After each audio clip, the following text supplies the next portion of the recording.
Donc, bienvenue à la conférence en ligne intitulée Sommes-nous réellement prêts à dire oui? Sommes-nous réellement prêts à dire oui? Pour moi, je crois que c'est une conférence qui va être très importante pour n'importe qui ici qui sent que Dieu est en train de les appeler dans cette saison. Et je crois que si tu as ton cœur disposé, tu vas certainement recevoir la parole de l'Éternel. Donc, laisse-moi juste prier pour débuter. Seigneur Jésus, merci pour cette opportunité que tu nous permets d'utiliser les réseaux sociaux, utiliser la technologie du 21e siècle pour parler à ton peuple. Papa, merci pour cette opportunité que tu me donnes d'être un porte-parole ce soir. Je prie que tu puisses prendre contrôle de ma bouche et permettre que ce soit ta voix qu'on entend. Non pas la voix d'un homme, mais la voix du Dieu qu'on sert, papa. Merci d'avance pour les résultats qui vont suivre suite à cette conférence. Et je prie que ta gloire puisse être ressentie à travers cette conférence en ligne. Nous t'avons prié. Amen. Donc, suivez-moi. Veuillez écrire même vos commentaires lors de la conférence. Sentez-vous à l'aise d'écrire des commentaires dans le chat. Mais on va débuter. Donc, je veux qu'on aille dans Ésaïe 58, verset 12. Donc, Ésaïe 58, verset 12. Ésaïe 58, verset 12. Ce verset est un verset qui va être très important pour nous, pour bien comprendre, en fait, qu'est-ce que Dieu veut faire à travers cette conférence. Donc, Ésaïe 58, verset 12. Les tiens rebâtiront sur d'anciennes ruines, tu relèveras des fondements antiques, on t'appellera réparateur des brèches, celui qui restaure les chemins, qui rend le pays habitable. Ce verset est prophétiquement en train d'annoncer les responsabilités de cette prochaine génération. Voici 4 mots, 4 verbes d'action clés qui ont capté mon attention. Donc, premièrement, on entend le mot rebâtir. Donc, les tiens rebâtiront sur d'anciennes ruines. Ensuite, le deuxième mot-clé, le deuxième verbe d'action que j'ai entendu qui est clair, qui a capté mon attention est celui-ci. Relever. Se relèvera des fondements antiques. La troisième chose qui a capté mon attention est le mot réparateur des brèches. Donc, le verbe réparer. Et le quatrième verbe qu'on entend dans ce verset-là est celui de restaurer. Donc, les 4 mots-clés qui ont capté mon attention, c'est 1, rebâtir, 2, relever, 3, réparer et 4, restaurer. Quelqu'un va déclarer là où tu es, ces 4 mots. Rebâtir, dites relever, dites réparer et dites restaurer. Pendant que je me préparais, l'Éternel va me dire ceci. Le problème n'est pas l'appel que Dieu a donné à son peuple, mais le manque de volonté à dire oui à l'appel. Je répète, le problème n'est pas l'appel que Dieu a donné à son peuple, mais le manque de volonté à dire oui à l'appel. Trop souvent, Dieu nous appelle, mais on refuse de répondre à l'appel. Malheureusement, on oublie que la bénédiction ne vient qu'après avoir dit oui à l'appel. Il y a un niveau de bénédiction que tu n'auras jamais accès jusqu'au jour où tu acceptes l'appel de Dieu sur ta vie. Il y a des choses que la foi ne peut débloquer, mais une chose qui va toujours être en mesure d'ouvrir des portes et de débloquer le prochain niveau est ton oui. Oui, la prière est efficace. Oui, le jeûne est efficace. Oui, la consécration est efficace. Oui, la louange et l'adoration est efficace. Mais je veux dire à quelqu'un ici qui est connecté ce soir qu'il y a des choses qui pourront seulement être débloquées avec un oui. Il y en a ici ce soir que Dieu est en train de t'appeler depuis très longtemps. Il essaie de te parler depuis très longtemps. Mais je sais que quelqu'un ce soir s'est connecté à cette conférence en ligne à cause que tu refuses de continuer à mettre un délai à tes bénédictions. Oh, je croyais avoir dit qu'il y a quelqu'un ici ce soir qui refuse de continuer à mettre un délai à les bénédictions que Dieu a pour toi. Et c'est pour cela que ce soir, nous allons prendre le temps d'identifier les 3 obstacles nous empêchant de dire oui à notre appel. Donc ce soir, nous allons prendre le temps d'identifier les 3 obstacles nous empêchant de dire oui à notre appel. Est-ce que vous êtes prêts? Quelqu'un va écrire dans les commentaires oui par la foi. Quelqu'un va dire par la foi oui, je suis prêt. Quelqu'un va dire oui, je suis prêt. Je suis prêt à recevoir ces clés. Je suis prêt à démystifier le plan de l'ennemi. Je suis prêt à savoir quelles sont les 3 choses qui vont m'empêcher à dire oui à mon appel. Donc, la première obstacle nous empêchant à dire oui à l'appel de Dieu est ceci. Notre attachement au passé. Notre attachement au passé. Ecclésiaste 3, verset 1 nous dit ceci. Il y a un temps pour tout, un temps pour toutes choses sous les cieux. Et je donne un exemple. Je donne un exemple qui est très clair. Pour ceux qui cuisinent, vous savez, lorsque la nourriture vient de sortir du four, c'est très bon, c'est prêt, c'est extraordinaire. Et vous avez hâte à manger. Et lorsque vous le mangez, c'est bon. C'est extraordinaire. Mais je vous garantis que cette même nourriture qui était bon aujourd'hui, dans 5 jours, dans 7 jours, dans 3 jours, ne sera pas aussi bon qu'aujourd'hui. Si en juin, tu ne portes pas de manteau d'hiver, pourquoi portes-tu les choses du passé dans le futur? Je répète, si en juin, et pour ceux qui se demandent, je viens de Montréal, donc certainement nous avons les 4 saisons. Et l'hiver pour nous est une saison qui est très compliquée, surtout pour moi. Je suis quelqu'un qui ne prend aucun plaisir dans le froid. Aucun plaisir. Donc présentement, en décembre, il fait présentement moins 20 degrés Celsius présentement dehors. Donc certainement, je sais de quoi je parle lorsque je dis que, lorsque je parle de l'hiver. Donc je retourne à mon exemple. Si en juin, tu ne portes pas de manteau d'hiver, pourquoi portes-tu les choses du passé dans le futur? C'était une question. Si en juin, tu ne portes pas de manteau d'hiver, pourquoi portes-tu les choses du passé dans le futur? La seule raison est parce que tu t'es attaché à ces choses. C'est important de comprendre que oui, le manteau d'hiver était bon et même important en hiver, mais c'est horrible lorsque c'est porté en été.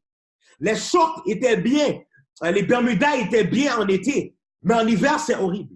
C'est important de comprendre que malgré que c'était bon dans la dernière saison, ça ne veut pas dire que c'est bon pour la prochaine saison. Quelqu'un va déclarer, je refuse de rester attaché à mon passé.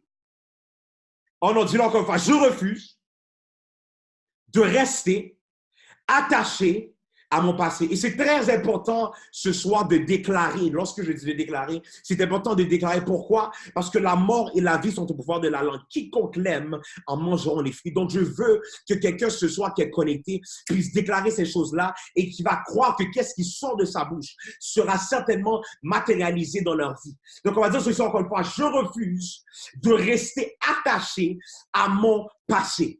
2 Corinthiens 5, verset 17 nous dit ceci. Si quelqu'un est en Christ, il est une nouvelle créature.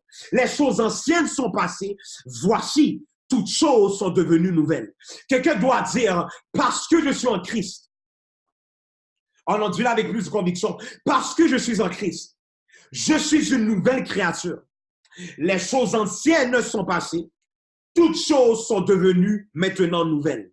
Oui, c'est une bonne nouvelle, donc il faut le dire avec joie. Parce que je suis en Christ, je suis une nouvelle créature. Les choses anciennes sont passées. Toutes choses sont maintenant devenues nouvelles. Certains d'entre vous, vous êtes en train d'ignorer l'appel de Dieu parce que vous pensez que Dieu est frustré avec vous par rapport à votre passé. Il y en a beaucoup ici qui sont connectés, qui écoutent ce message présentement. Et vous dites, mais Seigneur, tu es encore en train de demander pardon pour les choses passées. Tu es encore en train de te culpabiliser par rapport à ton passé. Écoutez, Dieu vous appelle pour un temps comme celui-ci. Ne reste pas pris dans le passé et dans les erreurs du passé. Lorsque Dieu t'appelle, ne laisse rien t'empêcher de répondre. Tu dois répondre à l'appel. Et on va aller dans Ésaïe. En fait, Ésaïe chapitre 1 au chapitre 35. C'est là où on trouve toutes les erreurs que le peuple d'Israël ont commises. Donc, dans Ésaïe 1, dans Ésaïe chapitre 1 au chapitre 35, toutes les erreurs que le peuple d'Israël ont commises sont là. Et de Ésaïe 35 jusqu'au chapitre 66, on voit la restauration du peuple d'Israël. Dans le chapitre 43, voici ce qui se passe. Ésaïe 43, 15 à 19. Ésaïe 43, 15 à 19. Ésaïe 43, 15 à 19. Je lis pour vous. Je suis l'Éternel, votre Saint, le Créateur d'Israël, votre roi. Verset 16. Ainsi parle l'Éternel qui fraya dans la mer un chemin et dans les eaux puissantes un sentier, qui mit en campagne des chars et des chevaux, une armée et des vaillants guerriers, soudain couchés ensemble pour ne plus se relever, anéantis, éteints comme une mèche. Ne pensez plus aux événements passés. Verset 18. Ne pensez plus aux événements passés et ne considérez plus ce qui est ancien. Voici, je vais faire une chose nouvelle sur le point d'arriver. Ne la connaîtrez-vous pas? Mesdames et messieurs, que ce soit positif ou négatif, comme je vous ai dit, chapitre 1 à 35, c'était tous les erreurs du peuple d'Israël. Et chapitre 35 à 66, c'est la restauration. Et dans la restauration, pendant que le peuple était déjà en train d'être restauré, l'Éternel va leur dire, ne pensez plus aux événements passés et ne considérez plus ce qui est ancien. Voici, je vais faire une chose nouvelle sur le point d'arriver. Pourquoi? Et c'est une question que je pose. Pourquoi restes-tu attaché aux choses du passé? Pourquoi? Écoutez-moi, je parle même des choses positives, parce que des fois, on pense que lorsqu'on parle de passé, c'est juste le négatif. Mais il peut également avoir du positif. Et que ce soit le positif ou le négatif, pourquoi restes-tu attaché au détriment de ce qui t'attend dans la prochaine saison? Mesdames et messieurs, que ce soit positif ou négatif, si Dieu dit que c'est du passé, passe à autre chose. Je vais le répéter. Si Dieu dit que c'est du passé, que ce soit positif ou négatif, si Dieu dit que c'est du passé, tu dois passer à autre chose. Pourquoi? Parce que le futur t'appelle, parce que le prochain niveau t'appelle, parce que ton prochain accomplissement t'appelle, parce que le Dieu qui va de gloire en gloire t'appelle. C'est une abomination de rester pris dans le passé lorsque tu sers le Dieu qui focus toujours sur le futur. Je vais répéter ceci. C'est une abomination de rester pris dans le passé lorsque tu sers le Dieu qui focus toujours sur le futur. Quelqu'un doit déclarer ce soir, je refuse d'être attaché aux choses du passé. Je dois et je veux répondre à l'appel du futur. Il y a un besoin qui m'appelle. Répète après moi. Il y a un besoin qui m'appelle. Il y a un besoin qui m'appelle. Quelqu'un va dire, il y a un problème. Il y a un problème qui m'appelle pour le résoudre. Ah oui, il y a quelque chose qui se passe lorsque tu déclares ces choses. Il y a un problème qui m'appelle pour le résoudre. Quelqu'un va dire ceci, je dois et je veux dire oui à l'appel de Dieu sur ma vie. Donc, le premier obstacle, comme qu'on vient de voir, le premier obstacle,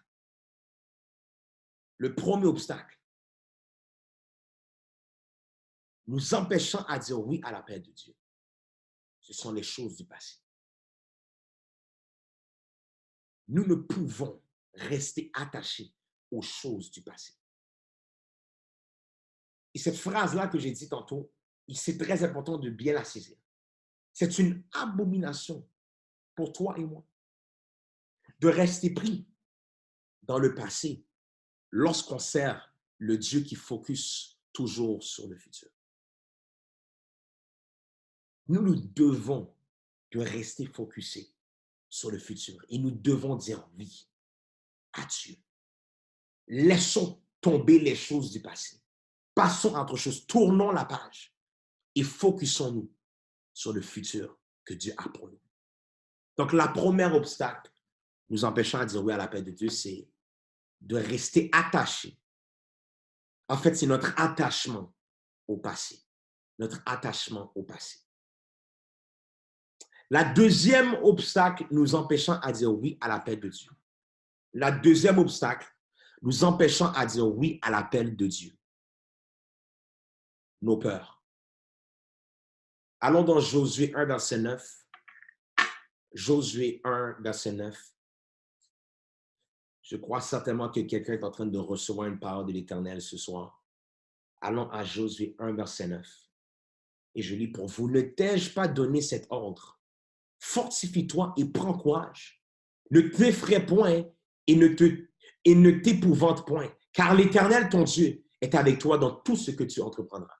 Une des choses que le diable va essayer de faire en nous, et soyez clairs, hein, il y a beaucoup de choses que le diable va essayer de faire. Mais une des choses que le diable va essayer de faire est nous intimider lorsque ça vient à notre appel. Une des choses que le diable va essayer de faire est de nous intimider lorsque ça vient à notre appel. La réalité est que le diable n'a pas accès à ton futur, ni à le mien. Et je vais vous choquer. C'est une réalité. Le diable n'a pas accès à ton futur. Il peut définitivement projeter là où tu t'en vas. Certainement. À cause de l'expérience qu'il a acquis avec les années. Car certainement, ça ne fait pas quelques années qu'il est là, qu'il existe. Ça fait très longtemps. Donc, à cause des années qu'il a d'expérience, il peut projeter là où tu t'en vas. Mais il n'a pas accès à ton futur. Et ma question est, pourquoi nous laissons-nous intimider par quelqu'un qui est ignorant? Pourquoi nous laissons-nous intimider par quelqu'un qui ignore là où Dieu nous amène? Je vais aller plus profond dans la définition parce que je crois à la puissance qu'il y a dans les mots. Donc, je vais aller dans la définition de qu'est-ce que ça veut dire être ignorant. Ignorant parle d'un manque de connaissance ou de compréhension de la chose spécifiée. Donc, un manque de connaissance ou de compréhension de la chose spécifiée. Écoutez-moi très bien, ce sont ceux qui sont ignorants qui mentent le plus. Je vais le redire. Ce sont ceux qui sont ignorants qui mentent le plus. Comment pouvons-nous laisser être intimidés par quelqu'un qui est un menteur ignorant? Il est très... Et oui, j'essaie de déranger quelqu'un ici ce soir. J'essaie de vraiment vous amener dans un état de frustration avec même vous-même. D'avoir été aussi longtemps dérangé par quelqu'un qui ignore. Quelqu'un qui est un menteur. Il est très important pour nous de se rappeler que le diable est un menteur. Tout ce qu'il dit, c'est des mensonges. Et il utilise ces mensonges pour te faire peur. Mais ça doit arrêter, non pas les mensonges, mais qu'est-ce qui doit arrêter, c'est les chrétiens qui ont peur de quelqu'un qui est non seulement un menteur, mais qui a également déjà vaincu. Je vais le redire. Qu'est-ce qui doit arrêter? Ce n'est pas les mensonges parce que ça va continuer. Je t'annonce que de maintenant jusqu'à la fin des temps, le diable va continuellement essayer de mentir. Il va continuellement mentir. Ça ne va jamais arrêter. Mais qu'est-ce qui doit arrêter ce soir? C'est les chrétiens qui ont peur de quelqu'un qui est non seulement un menteur, mais qui est également déjà vaincu. Là où tu es, déclare le diable est menteur et il est vaincu. Oui, déclare-le. Le diable est menteur et il est vaincu. Dis-le avec révélation de c'est quoi la définition de menteur. C'est quoi la définition d'un ignorant. Le diable est menteur et il est vaincu. Le verset qui appuie cette déclaration est Jean 8, versets 42 à 44. Jean 8, versets 42 à 44. Jean 8, versets 42 à 44. Jésus leur dit, si Dieu était votre Père, vous m'aimeriez, car c'est de Dieu que je suis sorti et que je viens. Je ne suis pas venu de moi-même, mais c'est lui qui m'a envoyé. Pourquoi ne comprenez-vous pas mon langage? Parce que vous ne pouvez écouter ma parole. Vous avez pour père le diable et vous voulez accomplir les désirs de votre père. Il a été meurtrier dès le commencement et il ne se tient pas dans la vérité. Je répète, le verset dit, il ne se tient point dans la vérité parce qu'il n'y a pas de vérité en lui. Lorsqu'il profère le mensonge, il parle de son propre fond, car il est menteur et le père du mensonge. Quelqu'un connecté dans ce live, dans cette conférence en ligne, doit se sentir encouragé par ce verset. La Bible nous dit, lorsqu'il profère le mensonge, il parle de son propre fond, car il est un menteur et le père du mensonge. À chaque fois que tu laisses les mensonges du diable te faire peur, tu es littéralement en train de te soumettre à lui et sa volonté. Et quelle est sa volonté? Sa volonté est que tu ne répondes pas à l'appel de Dieu sur ta vie. Mais au nom de Jésus-Christ de Nazareth, ce cycle causé par la peur termine ce soir. J'ai dit au nom de Jésus-Christ de Nazareth, ce cycle causé par la peur termine ce soir. On ne peut plus laisser nos peurs nous arrêter de répondre à l'appel. Tu dois arriver à un niveau que, même si tu as peur, tu réponds quand même. Tu dois arriver à un niveau que, même si le diable essaie de t'intimider et t'attaque pour que tu ne répondes pas, tu vas quand même répondre à l'appel de Dieu. Oh my God, quelqu'un doit prendre la décision ce soir de rentrer dans la prochaine saison, même si tu te sens intimidé, même si que tu as peur, rentre quand même. Quelqu'un doit prendre la décision que ce soir, je réponds à l'appel malgré la peur, malgré le stress. Je décide de répondre. L'Éternel a dit à Abraham, va. Et malgré qu'il ne savait pas où il allait, il a quand même décidé d'aller. Oh my God, de la même manière que des fois on reçoit des appels avec des numéros masqués. Je ne sais pas pour toi, mais très souvent je reçois des appels avec des numéros masqués et il y a toujours un combat. Est-ce que je dis oui ou est-ce que je dis non? Parce que je ne sais pas qui m'appelle, je ne sais pas pourquoi qu'elle m'appelle, je ne sais pas où est-ce que la discussion va aller, je ne sais pas s'il ne faut pas que je réponde, mais est-ce que je vais répondre à un appel masqué? Est-ce que je suis prêt à répondre à cet appel, à ces numéros masqués? Et le Seigneur est en train de demander à quelqu'un ici ce soir. Vas-tu me dire oui, même lorsque ta destination est masquée? Le Seigneur est en train de demander à quelqu'un ce soir. Vas-tu me dire oui, même lorsque ta destination t'est masquée? Lorsque tu n'as pas accès à savoir là où tu t'en vas, là où est-ce que Dieu t'amène. Et maintenant, je paralyse toute œuvre de la chair, te disant tu ne peux pas y arriver. Je paralyse toute œuvre de la chair, tout plan du diable, tout mensonge de l'ennemi, te disant c'est beaucoup trop pour toi. Te disant tu n'as pas ce qu'il faut pour y arriver. Quelqu'un va répéter après moi et faire cette déclaration avec la foi. Satan, le diable, peu importe ce que tu dis, que tu continues à parler ou non. Oh oui, dis-le. Que tu continues à parler ou non. Que tu continues à m'intimider ou non. Que tu continues à me faire stresser ou non. Je vais accepter l'appel de Dieu sur ma vie. My God. Juste le fait que tu l'as déclaré. Juste le fait que tu l'as déclaré. Ça va s'accomplir dans ta vie au nom de Jésus. Quelqu'un va décider de rentrer dans la prochaine saison. De répondre à cet appel-là, même si que tu as peur. La deuxième obstacle nous empêchant à dire oui à l'appel de Dieu, c'est nos peurs. C'est nos peurs. Donc, la première obstacle était notre attachement à notre passé. La deuxième obstacle était nos peurs. Et maintenant, nous voilà à la troisième obstacle, nous empêchant à dire oui à l'appel de Dieu. Et cet obstacle est celle-ci. La troisième obstacle nous empêchant à dire oui à l'appel de Dieu est celle-ci. On commence à penser à nous-mêmes. La troisième obstacle qui pourrait nous empêcher à dire oui, c'est nous-mêmes. Si on commence à penser à nous, commence à penser à nos projets, au lieu de penser au projet de Dieu. Il faut que tu réalises que quelqu'un est littéralement en train d'attendre pour que tu répondes à l'appel sur ta vie.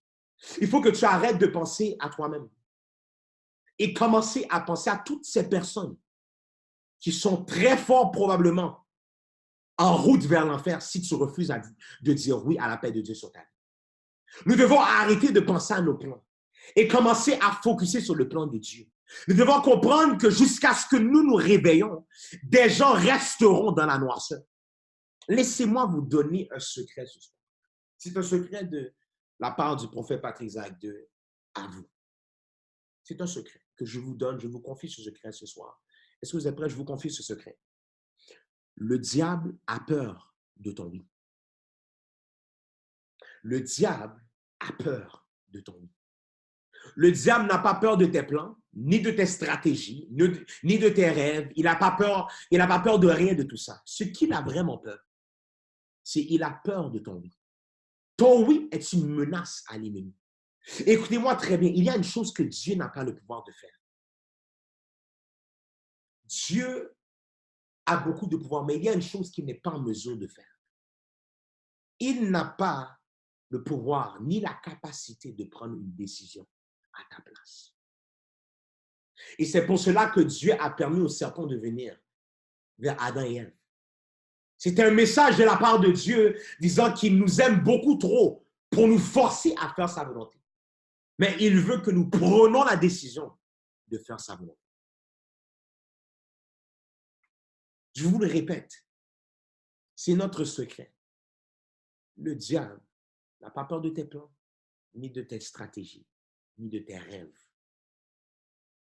Mais il a peur de ton oui. Ton oui est une menace à l'ennemi. Ton oui est une menace à l'ennemi.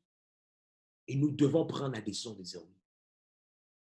Nous devons nous laisser de côté et vraiment dire oui. Nous devons arrêter de penser à nous, penser à nos désirs, penser à nos plans personnels, même penser à nos peurs personnelles, penser à nos craintes. Non, il faut arrêter de penser à nous et humblement nous positionner pour dire oui.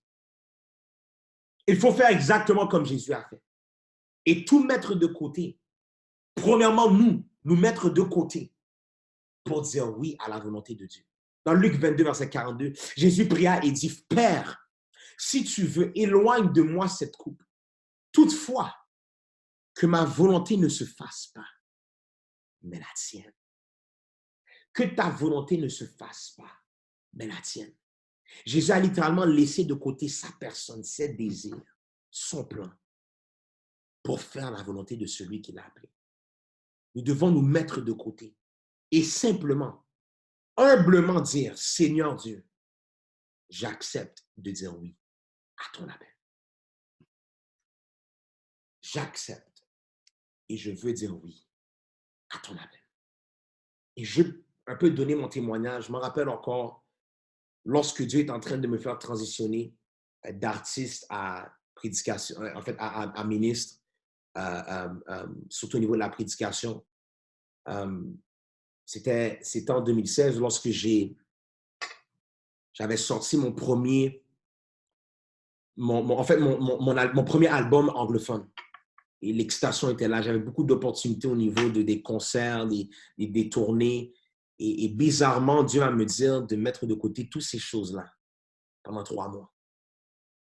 Pendant 3 mois, il va me dire de me consacrer. Je ne savais pas pourquoi. J'ai dit, Seigneur, pourquoi? Il ne m'a pas dit la raison. Mais j'ai décidé de dire oui. Et je vais vous dire quelque chose. Hein. Même si que tu dis oui, ça ne veut pas dire que ça va être facile. Dire oui n'enlève pas la difficulté dans la prochaine saison. Et moi, c'est quelque chose que j'ai appris parce que pendant que j'étais en train de transitionner d'artiste à prédicateur, j'étais littéralement en train de sentir quelque chose en moi mourir. Et pendant beaucoup de temps, j'étais avec ma femme dans l'auto et je me retrouvais dans des moments où j'étais même pas en mesure de parler, de m'exprimer. Je pouvais faire des routes, des semaines sans dire des mots, en étant complètement en silence. Et je ne savais pas qu'est-ce qui se passait à l'intérieur de moi. Et c'est plus tard que j'ai commencé à comprendre que j'étais en train de mourir à mon Isaac. Mon Isaac était la musique. C'était quelque chose qui m'était très cher. Et lorsque j'ai dit oui à Dieu et j'ai décidé de laisser tomber tout ça, il va maintenant me permettre de reprendre mon Isaac, tout comme Abraham. Abraham allait justement faire le sacrifice en donnant son fils Isaac. Et là, Dieu va lui dire non, c'est correct, tu peux le garder. Et moi, c'est ce qui s'est passé. Dieu va me dire, OK, je sens que tu peux retourner au studio. Donc, je pars, je retourne au studio tout excité. Et arrive au studio, je suis en train d'enregistrer et il y a quelque chose qui va se passer dans le studio que jusqu'à présent, je suis encore surpris. Je vais sentir un inconfort qui va être là pendant que je suis dans le studio. Je vais dire, mais sinon, qu'est-ce qui se passe? Et je vais me poser la question, est-ce que réellement, je veux être un artiste? Quelque chose que je ne me suis jamais questionné en 5 ans. Tout à coup, cette question-là remonte. Et maintenant, je me suis posé une autre question. Est-ce que je suis réellement prêt à dire oui à l'appel de Dieu sur ma vie? Et j'ai dit oui. Et je vais vous dire que depuis ce jour-là, je peux voir la main de Dieu sur ma vie comme jamais auparavant. Je veux dire que lorsque tu dis oui, tu es en train de littéralement déclencher une armée d'anges qui va te soutenir dans l'appel que tu as. Tu n'es pas tout seul là où est-ce que Dieu t'appelle. Oui, tu peux te sentir tout seul, mais je veux te dire que tu as du support qui est là. Il y a un super au niveau du ciel qui est là.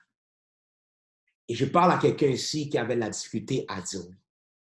Je vais te rappeler de ce que j'ai donné au début du message, les 4 choses que quelqu'un ici qui m'entend est appelé à faire. Tu es appelé à rebâtir, relever, réparer et restaurer. Mais ceci est impossible si tu ne dis pas oui.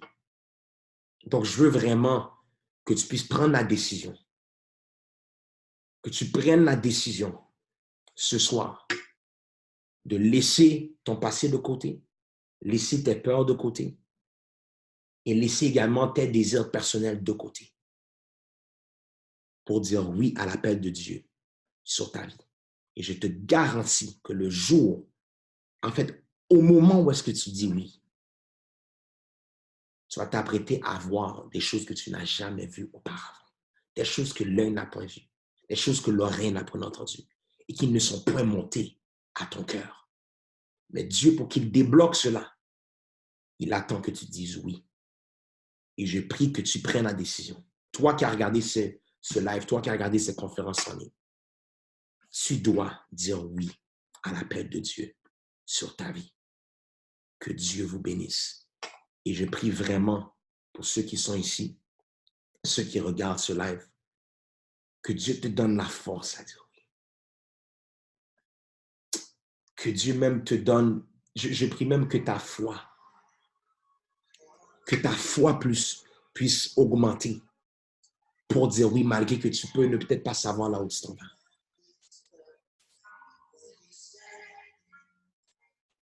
Je prie même que tu te sentes encouragé, que tout à coup, les pensées négatives deviennent des pensées positives, que les déclarations négatives deviennent des déclarations positives, que les déclarations de mort deviennent des déclarations de vie, et que tu puisses dire oui à l'appel de Dieu sur ta vie. Je vous le dis, ça a été la meilleure décision que j'ai pu prendre dans ma vie. Écoutez-moi, si je n'aurais jamais dit oui il y a 3 ans, vous ne serez pas ici présentement en train de me regarder, en train de recevoir cette parole. Mais à cause que j'ai eu la foi et j'ai su faire confiance à Dieu, aujourd'hui, je suis là où je suis.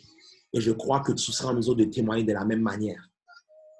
Mais tout ça, en fait, commence avec un oui. Je crois que si tu as regardé ce message jusqu'à ce moment, Dieu t'a certainement parlé. Et je prie vraiment pour toi que tu aies la foi et le courage de dire oui. Parce que certainement, il y a des grandes choses qui t'attendent après que tu dises oui. Donc, que Dieu vous bénisse et à très, très, très bientôt.